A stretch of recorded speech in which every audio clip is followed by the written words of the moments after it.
তো good morning. আমি এসেছিলাম ব্রেকফাস্ট করতে। এখন ব্রেকফাস্ট করা হয়ে গেছে, এখন যাব জিমে এবং গিয়ে জুতো টুতো পরে ব্রেকফাস্ট করলাম। একটু ডিম ভুজিয়া ছিল, ওটা ফিলিপিনি, আর তোমার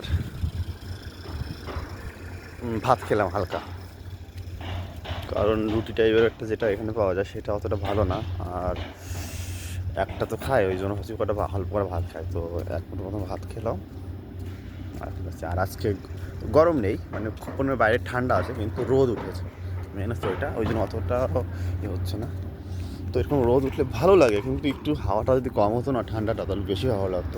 খুব ঠান্ডা আমার তো। তার উপর রুমে নেই কারেন্ট, মানে কাল রাত থেকে এখানে কারেন্ট নেই। ওই যে জিনাটা চলছে,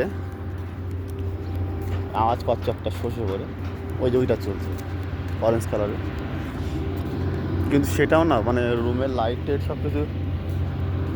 সব কিছু বন্ধ। এখন জানি না কখন আসবে। ফোনে বেশি নেটও নেই অ্যাকচুয়ালি। নেট আছে বলতে কি, ফোন 300-400 MB আছে। এখন জানি না কখন আসবে, কী করবে, কারণ এখানে তো নেটের দাম খুব পরিমাণে। 20 GB নেটের দামই ইন্ডিয়ান 1400-1500 টাকা, এটা তো অনেকে জানো।